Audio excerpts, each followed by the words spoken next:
दिलचस्प टेक्नोलॉजी की कहानी बताने जा रहा हूं। लद्दाख में एक्सपेरिमेंट हो रहा है। जब सिग्नल आई तो इंटेंसिटी ये था। लद्दाख में एक्सपेरिमेंट हो रहा है एक mountain top optical wireless communication technology के बारे में। 2 साल पहले तक हम इंटरनेट से भी दूर, खामोश और खुश थे, मगर फिर कोविड आया और सब कुछ बदल गया।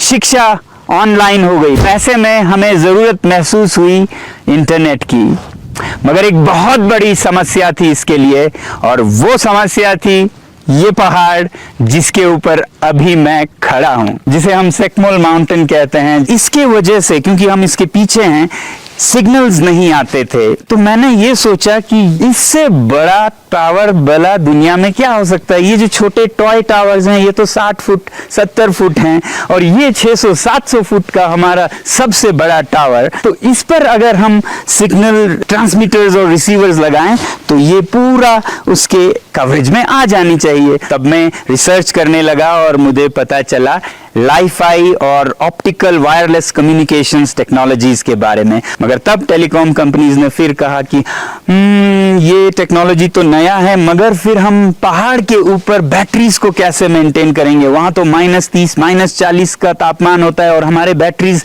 जम जाएंगे, फट जाएंगे। मैं और मेरे साथी लग गए बैटरीज का ऐसा एक घर, बैटरी हाउस, जिसके अंदर सोलर हीटेड कैबिन हो और जिसमें +10 से 15 के बीच रहे, चाहे जितना भी बाहर का तापमान हो। और उसको हमने 1 महीने में डिजाइन किया और तैयार किया। फरवरी यानी कि सर्दियों के कड़कती ठंड में, जहां तापमान -15 -25 तक होता है, पहाड़ी के ऊपर हमारे साथियों ने लेजर का टेस्ट किया ताकि ये जो लेजर बीम्स हैं जिसमें कि इंटरनेट की सिग्नल्स छुपी हैं वो टावर से ट्रांसमिट हो और माउंटेन टॉप पर रिसीवर में रिसीव हो ये लाइट सिग्नल्स, और फिर वहाँ जो ट्रांसमीटर है वो स्कूल तक ट्रांसमिट करे और स्कूल के रूफटॉप पर जो रिसीवर्स है उसमें आए। इस सारे जद्दोजहद के बाद जब सिग्नल आई तो इंटेंसिटी ये था, जो कि लद्दाख में सबसे पावरफुल इंटरनेट सिग्नल है अब तक का।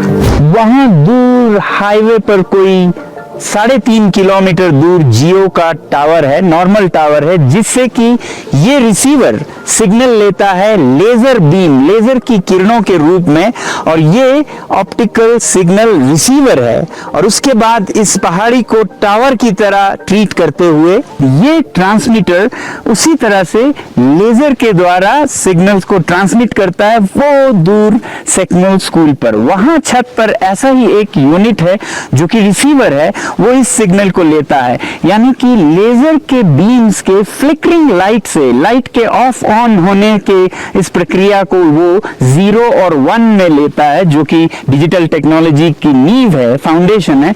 और इसमें इंफॉर्मेशन जाता है। ये एक बहुत ही सस्ता और असरदार तरीका है दूर दराज के गांव को भी 5G या हाई बैंडविड्थ इंटरनेट से जोड़ने का। क्योंकि ये जो आप देख रहे हैं पहाड़ से, हाईवे से सिग्नल लिया, इस पे नॉर्मली जमीन को खोद कर इसमें से ऑप्टिकल फाइबर के केबल्स लगते, जो कि करोड़ों का खर्चा होता, मगर अब ये सीधा हवा से लेजर बीम के जरिए माउंटेन टॉप यूनिट पर जा रहा है, और वहां से भी बिना ऑप्टिकल फाइबर के यहां पर आ जाता है, और फिर यहां से गांव में विसर्जित किया जाता है सिग्नल को। तो पहाड़ से पहाड़ होते हुए पूरे पहाड़ी इलाकों में बिना डिगिंग के, ये जो डिगिंग से भी, तो ये सब अवॉइड किया जा सकता है। पहाड़ों को एक समस्या नहीं, समाधान की तरह लेके उनको खोदने के बजाय उन पे चढ़ के उन्हें टावर बना के उससे आप सिग्नल कन्वे कर सकते हैं।